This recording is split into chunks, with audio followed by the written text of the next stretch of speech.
Mickey Robinson. Good to have you back, man. God bless you. So, I know that there are people that have watched you and seen your story before, but obviously your testimony is something that is manifested every moment of your life now. What happened, Mickey? Well, as you said, I grew up as a child in the 50s and grew up in the 60s.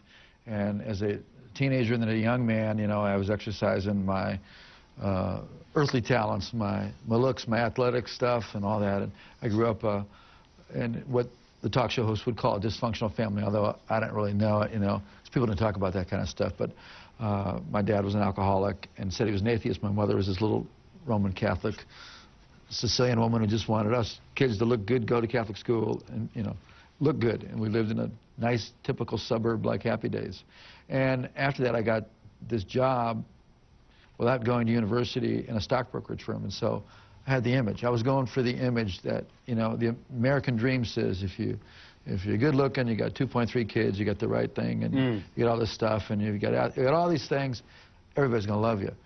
So, you know, on the outward, people would say, man, you really got your act together, you know, and, you know, because I had all this stuff. But inside, I know now, and actually secretly, you really do know then, that there's an emptiness.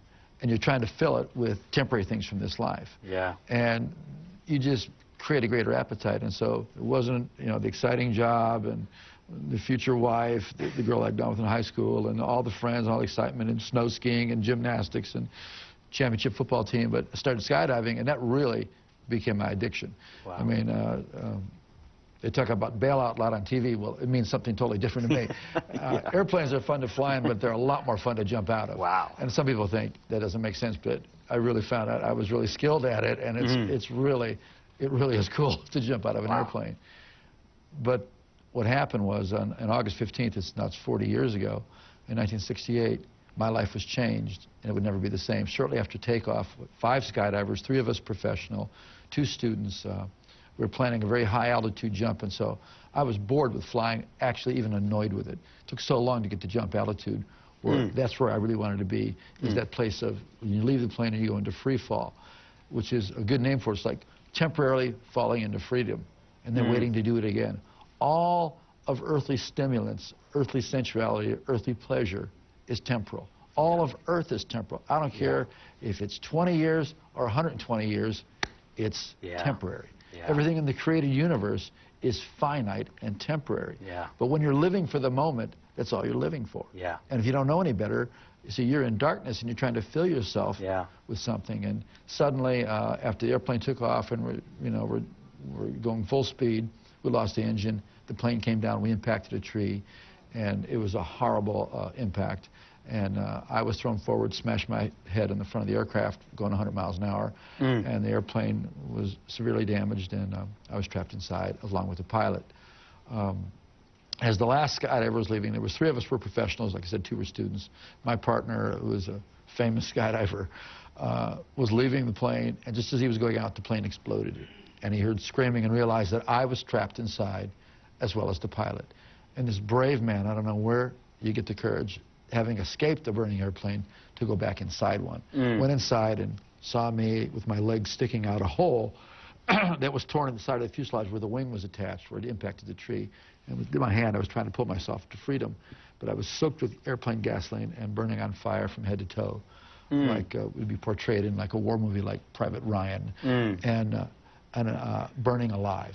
And he grabbed a hold of my parachute harnesses and tore me loose and went out and rolled me over. It took some time to put the fire out and tried to go back and save the pilot, and unfortunately he was burned alive. They took me to the hospital. I had massive injuries, and you know, I told the story long before I want to get to the part about heaven tonight. And after they tried all the heroics of medicine, surgery, care, brought in a specialist.